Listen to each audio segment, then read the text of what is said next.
All right, guys, so here they are. They are back from powder coat. So this is basically part one because the other one was an introduction. But anyways, this is the RPC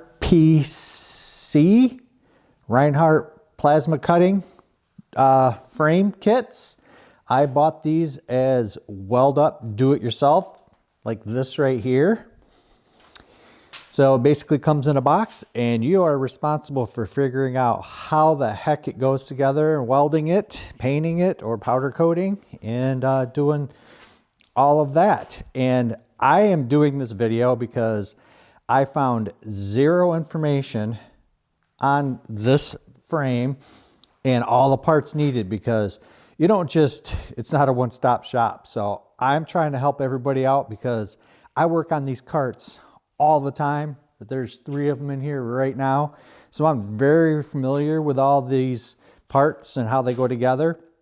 And I had to do a lot of head scratching. So this is my personal ride. This is the deluxe model. It's got the foot pegs and I added a whole bunch of stuff. Cup holder there, got to hold your beverage. And then this right here would be the most basic model that you could get off of his website. And I will put that information right here. And this video, I'm going to focus on the front end. So basically, if you can't figure out how to put the fork on, this might be a project that's above you.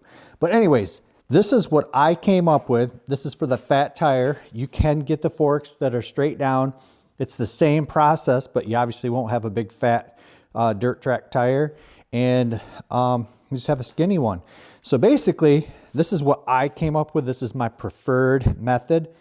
And what you're going to need that does not come with the kit is you're going to need a 5/8 axle shaft, minimum 13 inches.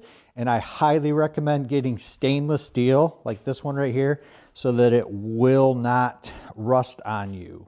Okay, it's non-magnetic, it's not gonna rust. So you're gonna need the shaft and you're gonna need some material to make spacers, or you're going to need split collars is what I call them. These are 5/8 split collars. And I think this looks cleaner. Actually, you're going to need some more parts. You're going to need, obviously, the front wheel, and you're going to need a cart hub. So, do I have one? Yeah, right here. So this is basically what it looks like, all the components.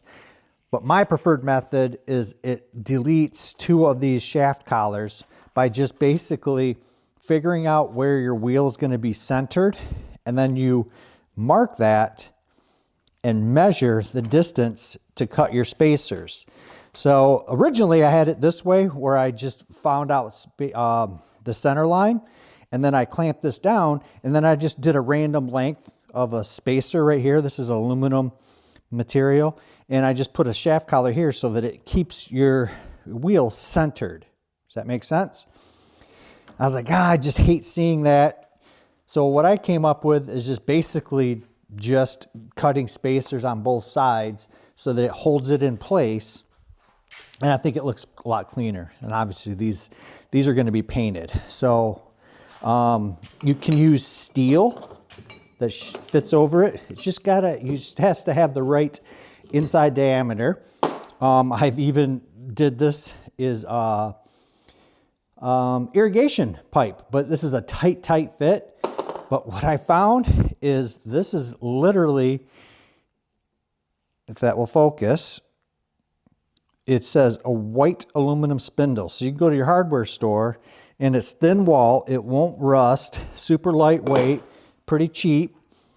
I've had that for years, so I have no idea how much that costs, but I will, maybe I can find a link on Amazon. I try to buy all this stuff on Amazon because it's easy. I can literally just put it in my cart and pay for it. So that is what you're gonna do for the front end, guys, for mounting the tire. And then just clamp it on. And then once you get your wheel axle figured out, you just mark it and cut the extra off. Okay, so next step. What I'm gonna highly recommend, and this is something you're gonna wanna know or add before you take this to the painter or powder coater is adding a steering damper. So see this right here? So what this does is it controls it so you don't get tank slap. Yeah, I've owned motorcycles and I have had it, and it scares the bejesus out of you. Tank slap is no joke. There's basically just this weird phenomenon that all of a sudden it gets out of control. So this right here, you can dial it up like if you're gonna race, and it makes your steering really slow to react, you know, and then just cruising around the pits. Easy. So what I like about this is not only for safety, is it's actually a steering stop. So that there's a stop right here and it stops right here. So because without this, your triple tree is going to hit and it's going to end up damaging your frame right there, unless you did some kind of rubber bump stop or something like that.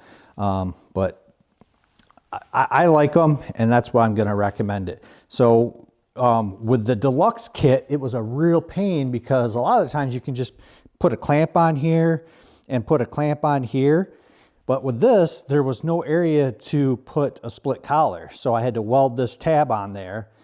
And the most important thing when you're mocking this up is having equal spacing on either side of the cylinder so that you have equal throw. And this is adjustable. This clamp right here slides so you can dial that in. But the most important thing is having this shaft at the same angle as your steer tube, if that makes sense. This is on an equal plane, or really, really close. Otherwise, when you turn, it's gonna potentially bind. So, but yeah, that is basically it for the steering. When I had this mocked up, I didn't have the lights or anything attached, but this stuff's all basic. You can get this stuff. Actually, everything that you see here is in the link of the very first video, and I'll put that in this video as well. The seat, everything is in that video. Did I talk about the powder coat? So I called up Prismatic and said, hey, what is the best color match to your, of your color to Milwaukee? And it's close, but this is definitely, don't use bright red. It's more of a tangerine is what I call it. So I'm going to give them a call because they have it on their website as a match for Milwaukee tools, which is not correct. So just giving you a heads up. I'm going to order some different one and maybe build another chassis. I still do have some black stuff that's getting powder coated. So maybe I'll do an update video on that. So basically that is it for the front end. Now, some things that I wished I would have done different is when I welded up the bearing supports, I made it flush with the bracket, and I wished that I would have put this bracket back a little bit, like this right here. I've got this mocked up. See how that's back? So that when you put your wheelie bar mount, there's more of a gap, because I like to use these plastic caps.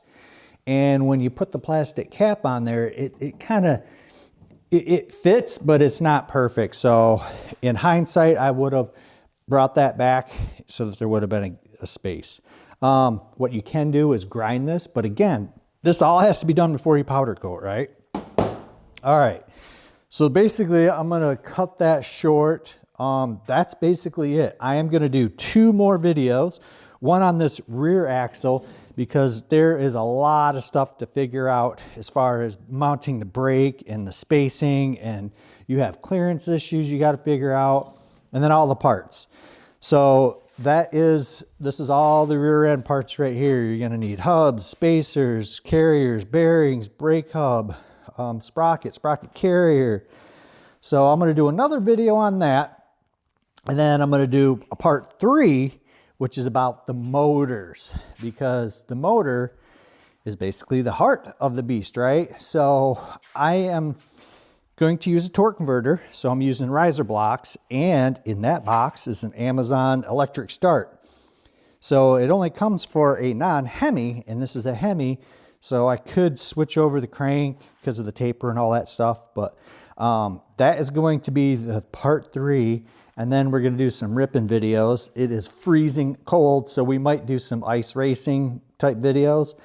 But yeah, I just wanted to get this one posted on our YouTube channel real quick for part 1. So stay tuned, guys, for the rest of the build. Thanks for watching.